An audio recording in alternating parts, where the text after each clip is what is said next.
The sky over Redstone County looked strange that afternoon. An orange haze stretched thin across the horizon, like the sun was hiding behind a curtain of dust. A few drivers noticed it. Some even slowed down and squinted at the shimmer in the air. But most people just kept moving. Everyone except Graham Rourke. He had pulled over on the shoulder of Highway 27, one hand gripping the steering wheel, the other shading his eyes as he stared west toward the distant ridge. "You see that?" he asked. From the passenger seat, his 13-year-old daughter, Mila, leaned forward, following his gaze. "It looks smoky." Graham nodded, though he tried not to look worried. He wasn't the panicking type. Not at work. Not at home. And definitely not in front of his daughter. Still, he didn't like the look of it. The wind shifted and the orange glare seemed to pulse. "It's probably from that controlled burn they announced," he said. "Nothing serious." Mila nodded, trusting him without question because she always did. And Graham, without fully realizing it, felt that trust settle on his shoulders like invisible weight. He started the engine again. Their weekend camping trip, just the two of them, had been planned for months. After the divorce, things with Mila had become strained, quiet, complicated.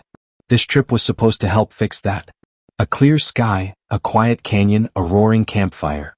That's what they came for. Not whatever that was in the distance. He pulled onto the highway again. The further they drove, the stranger the light became. Shadows stretched too long. Heat shimmered off the asphalt despite the cool autumn temperature. And every few miles, Graham checked the rearview mirror, at the sky swallowing itself in orange haze. He told himself it was nothing. He told himself they'd be safe in Wildfire Canyon. Yes, that was its real name. Locals claimed the canyon got the name decades ago from a brush fire that had swept the region. But to tourists it sounded like marketing flair, a dramatic title for a dramatic view. Besides, actual wildfires rarely happen this late in the season. At least, that's what Graham kept saying. But as the miles ticked by and the canyon entrance came into view, that uneasy feeling kept climbing up the back of his neck. "Dad." Mila's voice broke through the quiet. "Yeah. Can fires start this fast?" Graham forced a smile. "In nature? Sure. Lightning strikes, heat waves, dry brush. But the fire crews know what they're doing."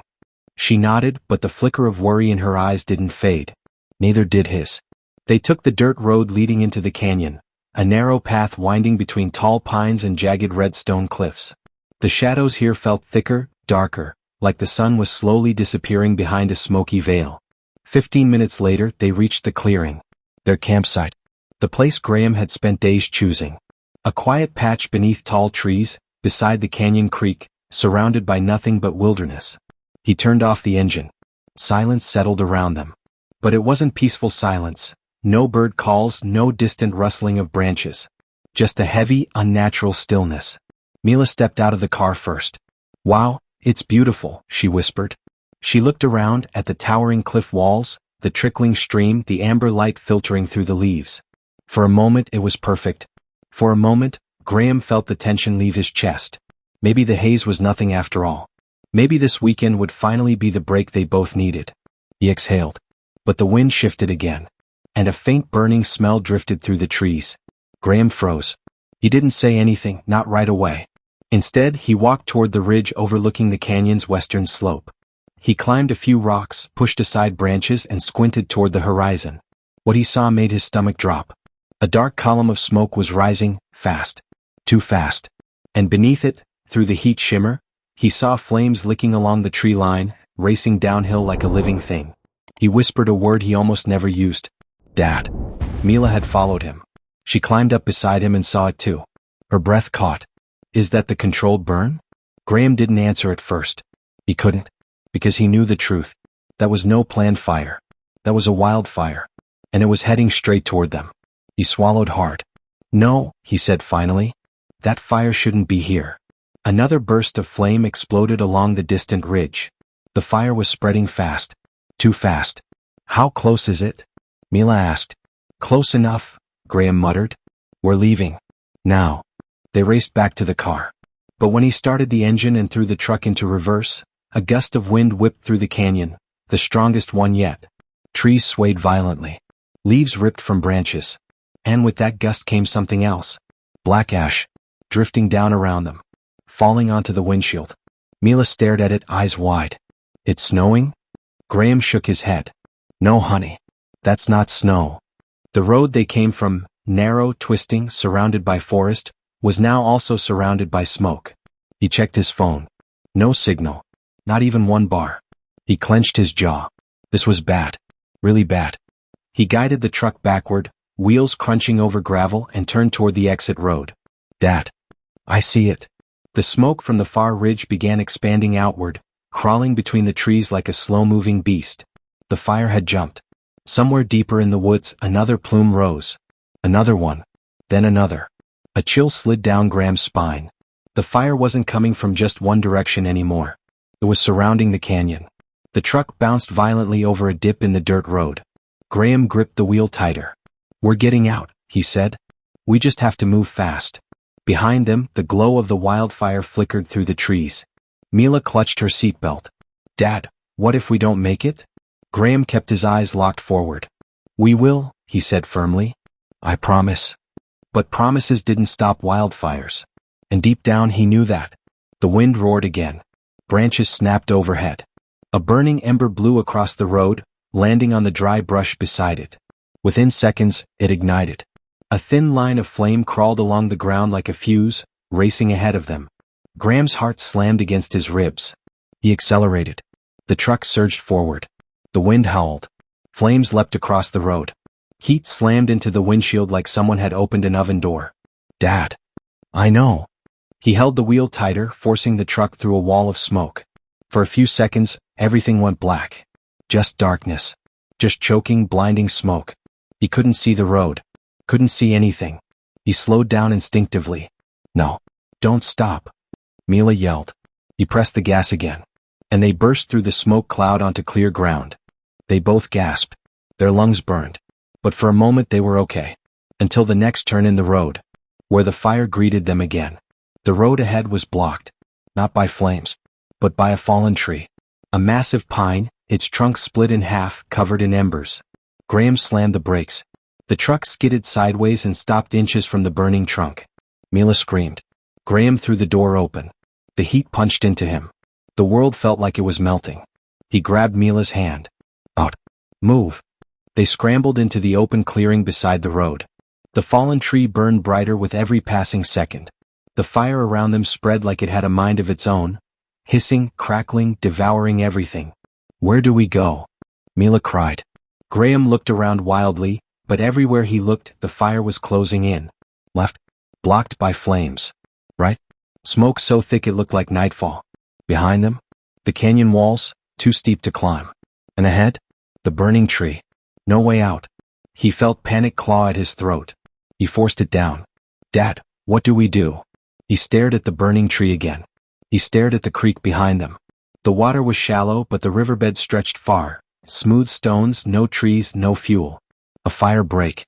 He grabbed her hand. We head to the creek. Now. They ran. Branches fell behind them. Flames roared on their left. Smoke thickened on their right. But they pushed through. The creek rushed beside them, the only sound not made by fire. Graham breathed harder. Mila stumbled once, he caught her. He didn't let go. The heat was unbearable now. Like the air itself was burning. Dad. I'm here. They reached the creek at last. The water was cold against their ankles. The current tugged at their shoes. They stumbled across slippery rocks, moving upstream, away from the fire's path. But the fire didn't care about paths. It shifted again, jumping across the canyon walls, racing down from the east. Another plume erupted. Another explosion of flame. The wildfire was creating its own weather, its own wind, its own fury. Graham tried to keep steady. But even he felt the fear burrowing deep. Mila coughed, hard. Her eyes watered. Her breath shortened. Smoke inhalation. He lifted her up, cradling her against his chest as he pushed through the freezing creek. He wasn't going to lose her. Not here. Not like this. Behind them, a flaming pine toppled into the creek with a hiss, steam rising like a ghost from the water. Graham turned. The fire was less than 50 yards away. They wouldn't outrun it. Not like this. He scanned the canyon again. And then he saw it. A narrow slit in the rock wall. A dry storm drain tunnel carved decades ago, barely visible behind brush. A man-made runoff chute. Maybe 15 feet deep. Maybe 10 feet wide. A shelter. Not perfect. Not safe. But better than burning alive. He didn't hesitate. He carried Mila toward it. The heat tore at his skin. The fire stormed behind them. He ducked into the narrow tunnel just as flames swept across the creek. The light went blinding white. Heat blasted the entrance. But they were inside. Barely. He pressed her head against his chest as he curled around her. The world outside became an inferno, roaring, screaming. Firestorm winds howled through the canyon like a jet engine. Mila trembled. "Dad, are we gonna die?" He held her tighter. "No," he whispered. "You stay with me. Stay here. Don't move. You hear me?" She nodded against his chest. The tunnel shook. Smoke curled inside. They had minutes, maybe less. He tore off his jacket, soaked it in his water bottle, and pressed it over the entrance cracks. The tunnel dimmed. The roar softened slightly. But the heat was merciless. His skin blistered. His lungs burned. His vision blurred. But he held her tighter. He didn't move. He didn't break. Not now. Not ever. Minutes passed like hours. The fire outside raged. Then slowly, very slowly, the roar faded. The wind died. The brightness dimmed. And the world outside settled into silence. Dead, ashen silence. Graham didn't move at first. His arms were numb. His shirt was soaked with sweat. He inhaled slowly, painfully. "Dad." Mila's voice was fragile. He opened his eyes. "I'm here." "Is it over?" He didn't know. But he had to look. He crawled toward the tunnel mouth. The stone was still warm beneath his palms. He pushed away the jacket. Smoke drifted past him in slow, ghostly waves. And when he crawled out into the open air, he stopped cold. The canyon was gone. The trees, nothing but black skeletons. The sky, gray and dead. The clearing, burned to the ground. Ash covered the earth like snow. Everything they'd run through, everything they'd seen. Gone. Except the creek, still flowing softly. Still alive. Mila crawled out behind him and clung to his arm. Her eyes widened. "Dad." He put a hand on her shoulder. "I know." They stood in silence for a long moment. Everything was destroyed. But they were alive. Then, a faint sound echoed in the distance. A helicopter. Graham looked up sharply. Through the smoke he saw it. A rescue chopper sweeping across the canyon, searching for survivors. He waved both arms. "Here. Down here." Mila joined him, waving frantically. The helicopter slowed. Tilted. Then circled back. Relief washed over him so hard his knees almost buckled. Mila squeezed his arm. "We made it," she whispered. He knelt and hugged her, tighter than ever before. "Yes," he said. "We did." The helicopter lowered a harness. Rescuers shouted down to them. And as Graham lifted Mila into the sling, she wrapped her arms around his neck. "I'm glad we came," she whispered. He stared at her. Firelight flickered in her eyes, but something else did too. Trust. Real trust. He nodded. "Me too." The sling lifted her away. Then they sent another one for him. As he rose into the smoky sky, carried above the blackened land, he didn't look down in fear. He looked down in gratitude. Because in the fire, in the smoke, in the canyon with no way out, they had found their way. Together. And some things, even wildfires can't destroy.